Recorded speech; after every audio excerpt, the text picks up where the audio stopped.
and welcome to my channel In Search of Wonder. My name is Anne and this is my weekly reading vlog.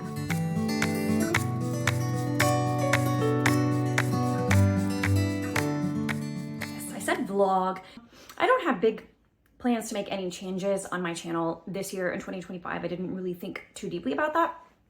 So there may be changes along the way, but one thing is that I have struggled off and on, not seriously, like it's not a big issue for me because this is just for fun. So it's not something I put a great deal of mental thought into, but I have tried to figure out the best format for talking about the books I'm reading, which is the main purpose of this channel, right? Okay, side note, I have this like, I don't know, it's like a cowlick or something, but most unfortunately, it's like right in the front of my head. And like this part of my bangs always wants to go this way. And then that leaves this part to flop over that way. And then it just creates this like, and nobody cares except for me. It irritates me. But anyway, we're just gonna, let the hair do what it wants to do today. Reading, vlogs, videos, my channel this year. So one minor little tweak is that I am going to make my weekly reading wrap-ups, weekly reading vlogs. But honestly, that doesn't change anything significantly. I just feel like that term more accurately reflects what's going on here. Because basically, I am just filming clips throughout the week, either of the things that I'm doing in life, if I think it's interesting, if I'm enjoying it and want to share it with you, or mostly what I'm reading. And the thing is that when I started it, I was intending it mostly to be about what I have finished reading. But then I felt like that maybe put too much pressure as far as needing to finish something in a week. And then I wouldn't post a video if I didn't finish anything in a week. And I sort of feel like that's silly. So, and I have, but I wasn't sure how to fix that. So it's just really a shift in my perspective. It's more going to be about what I have in progress and whether or not I finish it. The other facet of this is that I always struggled with how much to talk about a book that I'm in the middle of and sharing my current impressions of it. I always thought to myself, well, what if my impressions change as the book goes along? And then, I'll feel silly with what I'm saying about it here in the beginning, but that's all part of the process, right? That's so much fun to hear what people are thinking as they're in the middle of a book. And then as their perspective changes, or maybe not, as the course of the book goes on, that's all part of the fun, right? So I think just by renaming it, it will focus a little bit better on what I want to accomplish in these weekly videos, which I post on Sunday mornings. And that is just to share what I'm reading that week and what I'm doing in my life if I want to share it with you. If I think it's of interest to me enough that it's a part of my life, I want to share it with you. If I'm doing anything interesting or exciting, whatever. And it's just, that's what it'll be. And whether I finish anything or not in terms of books and reading, it doesn't matter. The point is I'm sharing with you what I'm reading. And to that end, I have not finished any books yet this week. Sorry. So for the past little over a month now, I have had this cough, which it's very slowly receding. So it's like going away. But every now and then it just sends me into this coughing fit. So if I look like nose red, eyes watering, I just coughed. Like, it's very strange. It's like this coughing fit, like it seizes me and my body's like, you need to cough. And I'm like, really, I don't actually need to cough. There's no reason to cough right now. And my body's like, nope, we're coughing. That's what we're doing. And we're going to cough until we don't feel like coughing anymore. Anyway, I'll edit those out for you. But if you ever see me with like watery eyes and red nose and all that stuff, that's what's going on here. Anyway, for Epistolary January, I have 2 books in progress, and the one actually is multitasking. So that's Pamela by Samuel Richardson. I am reading this for not only Epistolary January, which fits multiple prompts in that challenge, but also for my Reading the Classics challenge, as a classic I have had on my shelf, and I've had it for a year or 2 or more, and it's just time to read it. It's one that's intimidated me. It is also on my 50 by 50, because it is one that's intimidated me, so I wanted to give myself a deadline. And it is on the, the Jane Austen birthday celebration readathon that I am doing with Charlene, a copy and a book. So it's knocking all of those. Yes, I love it when a book does that. multitasking. Anyway, so I am reading Pamela, and we are discussing it on my Discord server in the Jane Austen birthday celebration thread there. So please join us there and join in on the conversation, because it has been so fun talking about our impressions as we are reading it.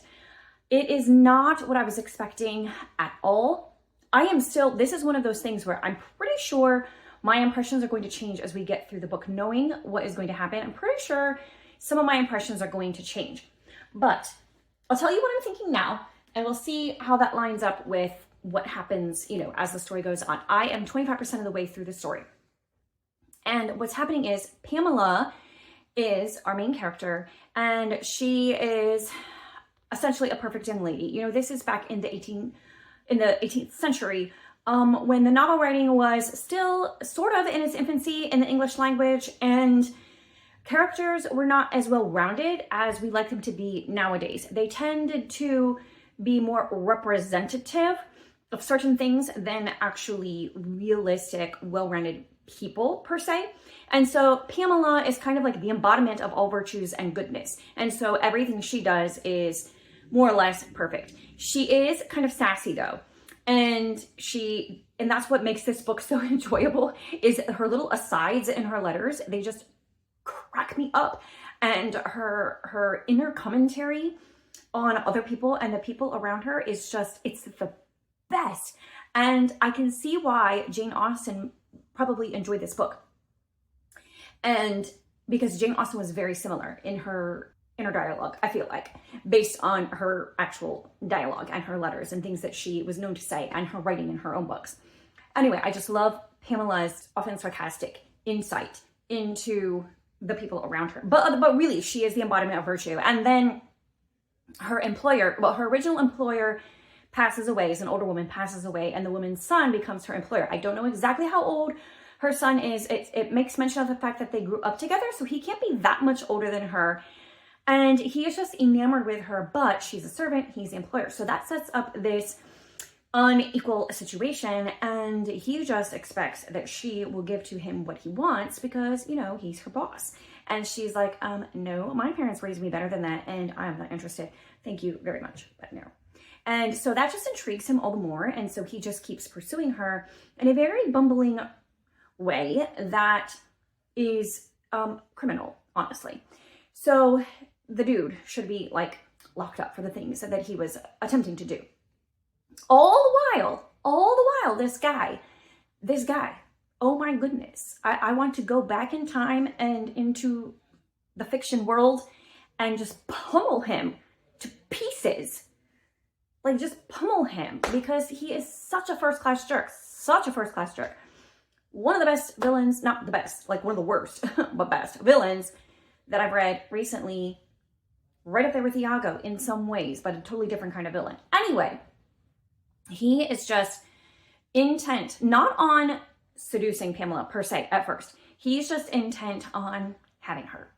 And she is just as intent on maintaining her virginity. So she's like, no, I'm not going to do that. And so things happen.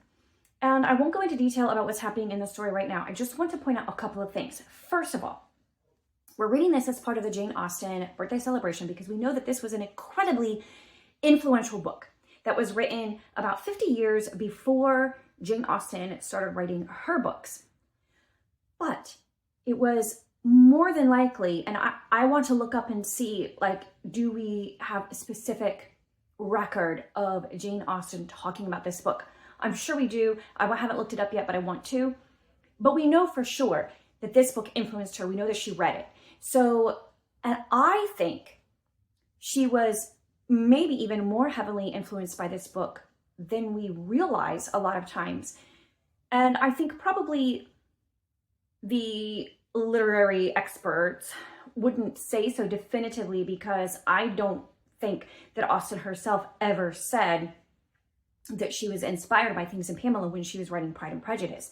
But there are some threads and some things that I am seeing that it's undeniable connections, and so fascinating to me to see these connections. First of all, we have the Mr. B, who is the employer in this story, who is the villain in this story. there are actually, and this is so funny to say, there are some distinct correlations between him and Mr. Darcy. And in some of the things that are said about Mr. B, that are said about Mr. Darcy in Pride and Prejudice, and some things that he says about Pamela that Mr. Darcy says about Lizzie, and the ways that they react to them. And simply the mere fact that Mr. Darcy is interested in Lizzie, not only because she's pretty, although he denies that at first, but because of her wit and because she spurns him. And so that piques his interest. And that is what sets him on this obsession almost with her. And Mr. B, the same thing happens. At first, it's just because Pamela is beautiful. But then when she spurns him and spurns his advances, and she's so witty, like she talks back to him, and it's so fantastic. I'm like, go girl, yes, tell him. Anyway, she's very witty and she's very funny. And so they have this repartee. And so I said that word, repartee. Anyway, it reminds me very much of the dynamics between Darcy and Lizzie, minus the criminal activity, minus the forcing of himself on her. Mr. Darcy is a gentleman and doesn't do that. And so we have the level of interest, we have the intrigue, we have the bordering on obsession with the girl in question, minus all of the negative aspects that Mr. B has of forcing himself on her and trying to manipulate her or to force her into doing what he wants. And when Mr. Darcy gets a clear no from Lizzie, like, he walks away. And she, unwittingly, of course, but she is the one who makes the first move back into his life by visiting his estate. And then based on her reaction to seeing him there, then he feels a little more comfortable moving forward. He does not press the issue with her. And that might be one reason why so many women love Mr. Darcy. Mr. B, he's like the opposite of that. So they're not exact corollaries. It's almost like Jane Austen was like, I'm going to take this horrible story and I'm going to make it 100 times better. And she totally did. Not that it's a horrible book. I'm really enjoying it. I'm actually really enjoying reading this story, and I'm excited to find out what is happening in these lives. And I'm just so curious how things are going to play out. I have more thoughts about the Jane Austen connection and Pride and Prejudice and this one, and the characters. I may say that for next time because this is already going to be really long, and things may further develop to give me more insight. But I really do feel like when Jane Austen wrote Pride and Prejudice, and I think you probably wouldn't hear anybody say this definitively because she never said it herself, but it seems to me that Jane Austen read this book and was like, I like this idea, but I'm going to make it better. And I'm going to show these similar dynamics in a situation, but in a way that is, I don't know. She's like, in Pride and Prejudice, she's playing with this idea of interest and what goes into one person being interested in another and what makes one refuse another, and the proper way of going about pursuing that interest. And she compares and she contrasts it with Darcy and Lizzie, and then with Mr. Wickham and all women, but particularly Lydia. Anyway, really interesting. I do feel like there were a lot of starting points in this book for Pride and Prejudice. So anyway, this has already been over 20 minutes and it's only Tuesday. I also just want to say that, first, the other book that I'm reading, and I'm only a little bit into this one. I'm enjoying this. This is Positively Penelope, and it's just a fun read by Pepper Basham, epistolary. It fits, I think, the love story prompt, and it fits the email prompt. My goal today is to read 100 more pages in this one and finish this one. It's my snow day, my second snow day in a row. We got a great snowstorm yesterday. It started in the middle of the night, Sunday night, and it snowed all day yesterday. And so we were off school yesterday. We're off school today because as of this morning, all of the roads were still horrible. They had not been properly plowed or anything. So they're working on that today, and it's sunny enough that I think that all of that will be cleared up today. I'm guessing we're going to have a bit of a delay tomorrow because I'm pretty sure it's going to be icy in the morning. And the powers that be don't want everybody on the road in the morning causing accidents on the ice and everything. So probably the schools will delay by 2 hours. We'll see. I'm at home today. I have a to-do list a mile long, but I also want to get a lot of reading done, which I haven't yet. And it's 3:30. So I want to sit down and do a little bit of reading today and enjoy that and see how much further I can get in these books. And I will hopefully be able to record another clip later this week with my final thoughts on these books and possibly some other books in progress. So there's that, and I'll see you next time. Bye. Hello, just a quick update to add on to this week's reading vlog. I just finished Positively Penelope, and this goes for Epistolary January, the email prompt, because it is email exchanges, text messages, private messages, that sort of thing, as well as third-person narration. And it also goes for Jeanette's Jane Reads Christian Fiction Challenge.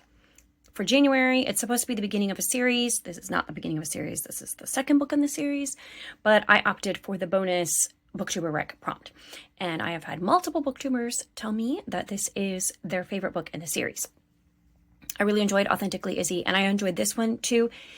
Maybe not as much, I don't know, but it was very good. It was very enjoyable. It was a quick, fun read. I enjoyed it. I loved the character of Penelope. She's like larger than life and fun and dramatic and exciting.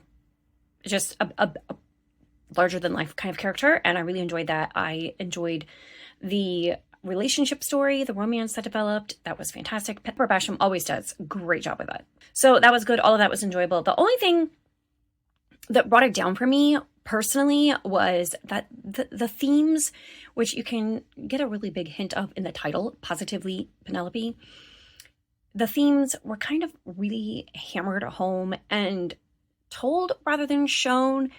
And it was a lot for me personally, and that brought it down quite a bit. I feel like the point that Pepper Basham was trying to make with the character of Penelope could have been made without saying it out loud all the time, especially in Penelope's voice and in the dialogue, because then it just kind of came across as, I don't know what the right word is, arrogant maybe, but she's not an arrogant person, so not really, but overly confident. I'm not sure. So anyway, it's hard to explain without having read it, but it's definitely still worth reading. I really enjoyed it. I probably will land on 3.5 stars for it. It's a great follow-up to the first book. So I've now read Authentically Izzy, Positively Penelope, and I read The Mistletoe Prince in the Mistletoe Season, which was a novella, but it's connected to this series. So I only have Loyally Luke to read, and I definitely want to read Luke's story. So it was all very enjoyable. A great, fun read and perfect for Epistolary January. So yeah, there's that one. It is now Saturday morning, or we've crossed the line into afternoon now. It is Saturday afternoon, and I am avoiding housework. Also, I'm the only one at home for the moment, so I am seizing this opportunity to film in quiet solitude, because I must take that moment when I have it. And I'm going to wrap up this week's reading vlog. So, first of all, how adorable is this mug? Cutest mug ever, right? Am I right? Now, the little hat doesn't really help much in terms of, keeping coffee hot or whatever, but it's just so cute. Adorable. Let's turn this way so we can see him. Okay, so this book. Oh my word. I'm not going to say too much more about it. I am 2/3 of the way through. I thought I would finish it this week, but I've been distracted by other things, but I've also been distracted by reading about this book and also talking about this book on my Discord server, which, by the way, if you have not joined my Discord server, go ahead and hop on there. In particular, Tammy at the Protagonist Pub and I, as well as some others, have been having some wonderful, energizing discussions about this book. Oh my goodness, it definitely raises commentary. We can say that for sure. We can all agree on that, 100%. So we have been discussing this book and the different takes on it and how we are seeing the book and how we see the characters. Spoiler alert, you know how on Storygraph it asks you if the characters are lovable? The answer is no. No, they're not. They're not really very lovable at all. Anyways, it's very interesting. I'm enjoying it. I find myself in a unique position of enjoying a terrible book. So that's all I'm going to say about this for now. I'm definitely going to be organizing my very many thoughts about this book into a deep thoughts video coming sooner or later. Yeah, it's been fun. So there's that. Now, I also finished, as I mentioned earlier this week, Positively Penelope, although I want to say that I forgot to mention, I'm pretty sure, in my quick review of that one, that Penelope, she is involved in theater, in live theater, and she loves musicals. In particular, Julie Andrews is like her hero and her role model. And I could just really identify with that in a lot of ways. I love Julie Andrews. I love musicals. I loved all of the musical commentary that was in there. That was a really fun aspect of the book. So if you are like me and you really love Broadway and musicals, you might find it fun. A fun addition to your reading collection. So now I need to decide what book to read next. And I have 3, and I'm really waffling between them, and I can't quite decide. So by the time you watch this video tomorrow morning, I may have already picked up one of them, but still I'm going to show them to you, and I want your feedback on which you think I should try first. 2 of them are part of the Epistolary January challenge, and one is for Chantel's Read Your Bookshelf challenge, which I'm going to get to in January. The question is sooner or later. So that is Only the Beautiful by Susan Meissner, and it goes along with Chantel's theme of beauty for January. And then we have 84 Charing Cross Road, which is shorter, so it has that advantage, and it's just letters exchanged between 2 people. So that goes for the Epistolary January correspondence prompt. So I really would love to read that one. I definitely want to get to it in January, but should I pick it up next? Let me know. Also, I won't have a great deal of time to read next week. We have like a lot of basketball stuff going on. I don't think we're going to get any days off with snow, sadly. So I don't know how much reading I will get done next week. So a shorter one might be better. But then also the Berlin Letters by Katherine Reay. It's been a while since I've read anything by Katherine Reay, and I really need to finish working through her backlist and read the stuff, catch up on her newer books that I haven't. So I do want to read this one. It's on my January Epistolary TBR. I got it from the library, so I need to read it before I need to return it. Should I read this one next? I don't know. So I really don't know which one I pick up. I want to read more in Pamela today. I want to get further in Pamela today before I pick up either of those. So let me know what you think, which one I should start with. And I have one more thing I want to share with you before I close out this video, and that is a little mini book haul. I was so surprised to get this book in the mail the other day, and one of my subscribers sent it to me. So Greta, thank you so much. I put this on my Amazon wish list after going to South Dakota this summer with my sisters and seeing in DSmet all of the Laura Ingalls Wilder related museums and sites there, and seeing how much the Ingalls influenced that town. They were founding members of that town, and you can still see their fingerprints all over the town today. And my sister had a copy of this book that I had perused before we went on our trip, and I also saw it in multiple places there, including at the Airbnb where we stayed in DSmet, South Dakota.